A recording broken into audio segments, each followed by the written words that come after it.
Tony की 2 बेटियां थी। टोनी के पति की इच्छा थी कि तीसरा उन्हें बेटा हो। देखते देखते अंडे से बच्चे के बाहर निकलने का समय आ गया। टोनी का पति, उसके बच्चे और उनकी सहेलियां लूसी कबूतर, छोटू तोता और चीचू कौवा भी बड़ी आस से बच्चे के बाहर निकलने की राह देख रहे थे। तब लूसी ने कहा, हे भगवान, कम से कम इस बार इनकी इच्छा पूरी कर दो, इन पर अपनी कृपा बरसाओ, एक बेटा दे दो। इस तरह सभी भगवान से प्रार्थना कर रहे थे। इतने में अंडा फूटकर बाहर बच्चा निकला। वो भी लड़की थी। उसे देखकर वहाँ पर खड़े सभी उदास हो गए। अब मैं इस घर में एक पल भी नहीं रुक सकता। मैं इन 3 बेटियों के शादी का बोझ अपने कंधे पर नहीं ले सकता। मुझे ना ये पत्नी चाहिए और ना ही बेटियाँ। मैं जा रहा हूँ घर छोड़कर। ये आप कैसी बातें कर रहे हो? मैंने तो मना ही किया था ना कि तीसरा बच्चा नहीं चाहिए, पर आप ही ने कहा था कि तीसरा लड़का हो सकता है। अब जब लड़की हो गई है तो तुम हम सबको छोड़कर चले जाना चाहते हो? ये कहाँ का न्याय है? हाँ जीजाजी, आप ये सही नहीं कर रहे हैं। इस तरह छोड़ के जाना मुझे अच्छा नहीं लग रहा। सुख हो या दुख, दोनों मिल बांटकर अपने बच्चों की परवरिश करो। अगर तुम्हारी इतनी इच्छा है तो तुम खुद ही कर लो, ठीक है? ये कहकर बड़े गुस्से से वहाँ से चला गया। भला इतने गुस्से से कहाँ चले जा रहे हो? सारी गलती खुद की रखकर इल्जाम उस पर डालकर कहाँ जा रहे हो? इतना कहने पर भी वो किसी की बात सुने बिना वहाँ से चला गया। टोनी रोते हुए बोली, हे भगवान, इस दिन का अंदाजा मुझे पहले से ही लग गया था। मैं जानती थी कि मेरे पति मुझे छोड़कर चले जाएंगे। भगवान, मैंने तुमसे कितनी प्रार्थना की कि मेरी जिंदगी में ऐसा दिन मत लाना, पर तुमने मेरी एक न मानी। जो मैं नहीं चाहती थी वही हुआ। दिल छोटा मत करो दोस्त, हम सब हैं ना तुम्हारे साथ। तुम्हारे पति जरूर अपना मन बदलकर वापस लौटेंगे। यूँ सभी उसे दिलासा देते हैं। दिन बीत रहे थे। एक दिन अपने बच्चों के आहार की तलाश में निकली टोनी शाम तक घर वापस नहीं लौटी। बच्चे भूख से तिलमिला रहे थे। माँ, भूख लगी है माँ, कहाँ हो तुम? यूँ वो माँ को आवाज दे रहे थे। पड़ोस के पंछियों ने उन्हें दाना देकर उनकी भूख मिटाई। शाम को घर लौटकर टोनी अपने बच्चों से बात किया करती थी। माँ, आप सुबह जाकर शाम तक घर वापस नहीं लौटती। हमें बहुत भूख लगती है। आस पड़ोस के पंछियाँ हमें कुछ खाना देकर जाती हैं। कभी देती है कभी नहीं। तुम ऐसा क्यों करती हो माँ? हमारे लिए जल्दी नहीं आ सकती? बच्चों, मैं तुम्हें क्या बताऊँ? तुम तीनों की भूख मिटाने के लिए जानते भी हो मैं कितनी तकलीफें झेलती हूँ। मुझे आहार लाने के लिए बहुत दूर जाना पड़ता है, इसीलिए लौटने में देर हो जाती है। माँ की बात को बच्चे भी अच्छे से समझ गए थे। वो रात बीत गई। टोनी की सेहत खराब होने की वजह से वो बिस्तर से उठ नहीं पाई। उस दिन आस पड़ोस में कोई नहीं था। बच्चों की समझ में न आया कि वो क्या करे। वे भी अपनी माँ के पास सो गए। बहुत समय के बाद माँ जाग गई। वो दुखी होकर अपने बच्चों से बोली, बच्चों, क्या तुम्हें भूख नहीं लग रही? नहीं माँ, तुम सो जाओ, हमें भूख नहीं लगी। तुम मेरे बच्चे हो, मैं जानती हूँ तुम्हें कब भूख लगती है। जब घर पर नहीं होती तब तो ठीक है, पर घर पर रहकर भी अगर मैं भूख न मिटाऊं तो कैसे होगा? ये सोचकर माँ बच्चों के लिए रोटियां बनाने लगी। रोटियां बनाकर उसने अपने बच्चों को परोसा, पर घर पर आटा इतना ही था जो बच्चों के लिए ही काफी हो जाता। उसने अपने बच्चों की भूख मिटाई। माँ ने केवल पानी से अपना पेट भर लिया और वो सो गई। बच्चे भी खाने के बाद आराम करने लगे। बच्चों ने आपस में बात की, माँ ने अपने लिए इतना कुछ किया पर वो बिना खाए सो गई। हमें माँ के लिए कुछ करना होगा, पर घर में कुछ भी नहीं है। इसीलिए तो मैंने पूरा खाना नहीं खाया और माँ के लिए बचा कर रखा। मैंने भी बचा के रखा। हाँ, तुम दोनों ने ही नहीं, मैंने भी बचा के रखा।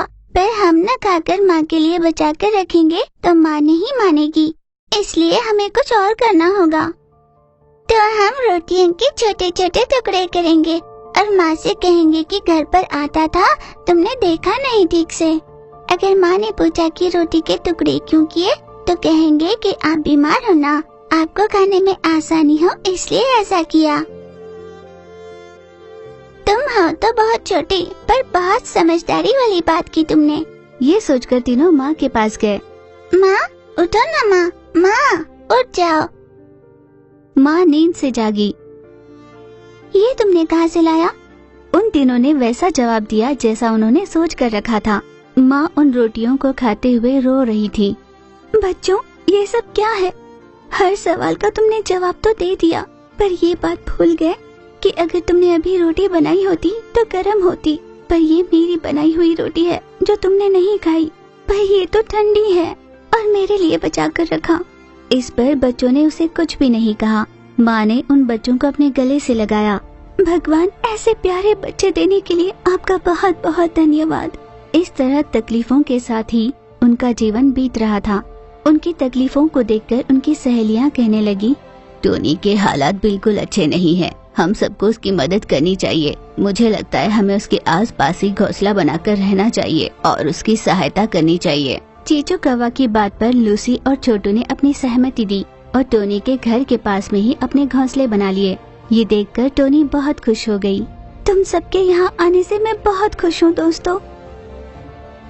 वहाँ का वातावरण कुछ ठीक नहीं था, इसलिए हम सब यहाँ आ गए। वैसे भी वो किराए का मकान था। यहाँ पर हमने अपने खुद के घोंसले बनाए हैं और खुशी से रहना चाहते हैं। यूं ही दिन बीत रहे थे। वे तीनों पंछी हर बार कुछ न कुछ टोनी के लिए लेकर आया करते। टोनी खुद भी मेहनत करती और अपनी सहेलियों की मदद को भी स्वीकार कर अपने बच्चों की परवरिश कर रही थी। तुम सब मेरी मदद के लिए यहाँ तक आए, इसका बहुत शुक्रिया। ये कहकर उसने खुशी के आंसू बहाए। टोनी के पति को अपनी गलती का एहसास हुआ और वो घर वापस लौटा। टोनी, मुझे माफ कर दो, मैंने बहुत बड़ी गलती की है। तुम सबको यहाँ अकेला छोड़कर मैं चला गया। तुम सबको छोड़कर जाने के बाद ही मुझे एहसास हुआ कि परिवार क्या होता है। मुझे माफ कर दो टोनी। टोनी ने अपने पति को माफ कर दिया। पिता के वापस लौटने पर बच्चे बहुत खुश हो गए और उसके गले लग गए। अपने सच्चे दोस्त, पति और बच्चों के साथ टोनी अब खुशी से रहने लगी। दूर कहीं एक जंगल में टोनी नाम की गौरैया रहा करती थी। वो गर्भवती थी। हाल ही में उसके पति का देहांत हुआ था, जिसे वो पल पल याद किया करती थी। उस गौरैया की एक सौतेली सास हुआ करती थी, चीचू कौवा। चीचू कौवा को अपनी बहू टोनी गौरैया बिल्कुल अच्छी नहीं लगती थी। टोनी गौरैया और उसके पति ने प्यार से सजाए हुए घोंसले को उसकी सास ने हड़प लिया था। टोनी गौरैया अपने सारे सुख दुख अपनी सहेली लूसी कबूतर और छोटू तोता से बांटा करती थी। एक दिन टोनी गौरैया अपनी सहेलियों से मिलने गई। मेरी सास मेरे ही घोंसले में मुझे आने नहीं देती। धूप हो, बारिश हो, मुझे बाहर ही भीगते हुए रह जाना पड़ता है। मुझे भले कुछ भी हो जाए, कोई परवाह नहीं। मेरी सारी चिंता मेरे पेट में पल रहे बच्चे के लिए ही है। ये कहते हुए गौरैया के आंसू निकल पड़े। जो तुम्हारे साथ हो रहा है वो दुश्मन के साथ भी ना हो। इस पूरे जंगल में किसी की इतनी हिम्मत नहीं कि वो तुम्हारे सास के खिलाफ जाए। हम तुम्हें अपने घोंसले में रखना भी चाहें, तब भी हमें इस बात का डर है कि कहीं तुम्हारी सास उसका बदला हमारे बच्चों से न ले ले। बस यही सोचकर तुम्हारी मदद नहीं कर पा रहे हैं। हम तुम्हारे हालात अच्छे से समझ पा रहे हैं, पर चाह कर भी तुम्हारी मदद नहीं कर सकते। निराश होकर टोनी गौरैया वहाँ से वापस अपने घर लौटी। अरे ओ कलमोही, कहाँ मर गई? मुझे भूख लगी है। कितनी बार कहा है कि मेरी मनपसंद चीजें बनाकर मेरे सामने लाकर रखा करो। सासू माँ, मेरी सेहत कुछ ठीक नहीं, बहुत आलस आ रहा है। लगता है कुछ ही दिनों में मेरा बच्चा आने वाला है ना, इसीलिए मेरे पेट में बहुत दर्द होने लगा है। मैं बिल्कुल चल भी नहीं पा रही हूँ। आज एक दिन आप खुद अपना आहार ला सकती हैं। क्या कहा? तुझे चाहे जो भी दर्द हो रहा हो, मेरे लिए आहार लाना है तो बस लाना है। चुपचाप यहाँ से जाओ और लाओ मेरा आहार। यूं जोर से डांट कर कहा। बेचारी टोनी गौरैया अपने पेट में दर्द होते हुए भी अपनी सास चीचू कौवा के लिए खाना लाने बाहर निकली। कुछ समय बाद टोनी गौरैया ने कुछ दाने इकट्ठे किए और चीचू कौवा के सामने रख दिए। काम चोर कहीं की मुट्ठी भर दाने लेकर आई है। सासू माँ, मैंने बताया था ना, मुझे बिल्कुल अच्छा नहीं लग रहा। जितनी मुझ में हिम्मत थी मैं उतना ही कर पाई हूँ।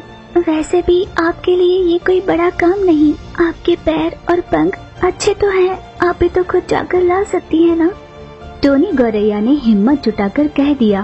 उसकी इतनी हिम्मत देख चीचू कौवा भड़क गई। तेरी इतनी हिम्मत कि तू मुझसे ही जबान लड़ाए? रुक। चीचू कौवा ने टोनी गौरैया को गले से पकड़कर उठा लिया। मेरे साथ जबान लड़ाने का क्या हश्र होगा, देखना चाहती हो ना तुम? ये कहकर उसने टोनी गौरैया को जमीन पर पटक दिया। जमीन पर गिर पड़ी टोनी गौरैया ने चिल्लाकर कहा, माँ, माँ, बहुत दर्द हो रहा है। मेरे बच्चे को क्या हुआ होगा? टोनी गौरैया की चीखें सुनकर लूसी कबूतर और छोटू तोता तुरंत उसकी मदद करने पहुँचे। दोस्त, इस दुष्ट कौवे ने कैसा अनर्थ कर दिया। मैं इसे ऐसी हालत में नहीं देख पा रही। अभी जाकर उस चीचू कौवा की खबर लेती हूँ। ये कहकर वो अंदर चीचू कौवा के पास गई। अरे ओ कठोर हृदय वाली, क्या तू नहीं जानती गर्भवती की यातनाएं क्या क्या होती हैं? वैसे भी तू ये क्यों समझेगी? एक माँ के दर्द का तब पता चलता अगर तूने कभी किसी बच्चे को जना होता। सिर्फ इस घोंसले की लालच में आसरा देने वाले बेटे की ही जान लेने वाली तुझ जैसी को माँ और बच्चे के बीच के रिश्ते का तुम्हें क्या पता चलेगा? तुझ पर भरोसा करना हमारी मूर्खता होगी। वैसे भी जिसको दूसरों के दर्द का एहसास ही ना हो, वो जिए भी तो क्या और मरे भी तो क्या।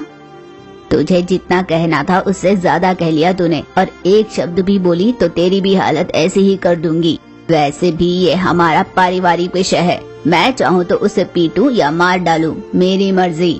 छोटू तोता कुछ न कह पाई। वो वापस अपनी सहेली टोनी के पास पहुंची और उसे हिम्मत देने लगी। यूं ही दिन गुजर रहे थे। चीचू कौवा का अत्याचार दिन ब दिन बढ़ ही रहा था। हर छोटी मोटी बात पर टोनी गौरैया को बहुत प्रताड़ित किया करती। मेरे लाल, मेरी वेदनाओं को देखकर चिंता मत करना। मैं तुम्हारे लिए हर दर्द सहने के लिए तैयार हूँ। अब जब तुम आओगे तब तुम्हारी सुरक्षा के लिए एक घोंसला बनाना है, पर मुझ में इतनी ताकत नहीं। जब तक तू बाहर आएगा मैं इन तकलीफों से मुंह नहीं मोड़ सकती। बस एक बार जब तू बाहर आएगा तो मैं इस राक्षस से तुझे दूर ले जाऊंगी। अगर मैं यहीं रही तो मुझ पर गुस्सा उतारने के लिए हो सकता है वो तुम्हें भी नुकसान पहुंचाए। इतनी क्रूर है वो। इस तरह माँ अपने पेट में पल रहे बच्चे से बात कर रही थी। इतने में बिजली कड़की और तेज बरसात शुरू हो गई। टोनी गौरैया बारिश में ज्यादा देर रुक नहीं पाई, इसलिए चीचू कौवा के पास गई। सासू माँ, बाहर तेज बरसात हो रही है। मैं बाहर नहीं रह पा रही हूँ। आज एक रात के लिए मुझे यहाँ पर आराम करने दो। सासू माँ, मुझ पर दया करो, मान जाओ।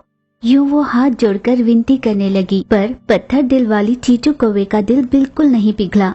तुम्हारे और तुम्हारे होने वाले बच्चे के लिए छत चाहिए, तू जिए या मरे। एक रात तो क्या, एक पल के लिए भी मैं तुझे यहाँ रहने नहीं दूंगी। बेचारी टोनी गौरैया के पास और कोई रास्ता नहीं था।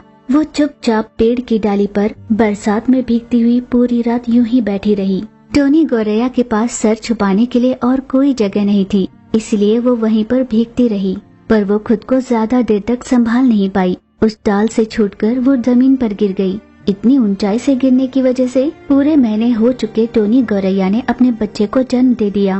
पर इससे पहले कि वो अपने बच्चे की एक झलक देख पाती, वो इस दुनिया से चल बसी थी। पर तभी जन्म लेकर इतनी देर तक बरसात में भीगने की वजह से नन्हा गौरैया भी ज्यादा देर तक जिंदा नहीं रह पाया। कुछ समय बाद जब बरसात थम गई, सभी पक्षियों ने वहां आकर टोनी गौरैया और उसके बच्चे के साथ हुए घोर अन्याय को देखा। उनके दुखद अंत पर दोनों बहुत रोए। टोनी गौरैया की मौत की खबर पाकर चीचू कौवा ये सोचकर खुश थी कि उसकी मुसीबत टल गई और अब उसका कोई मुकाबला नहीं।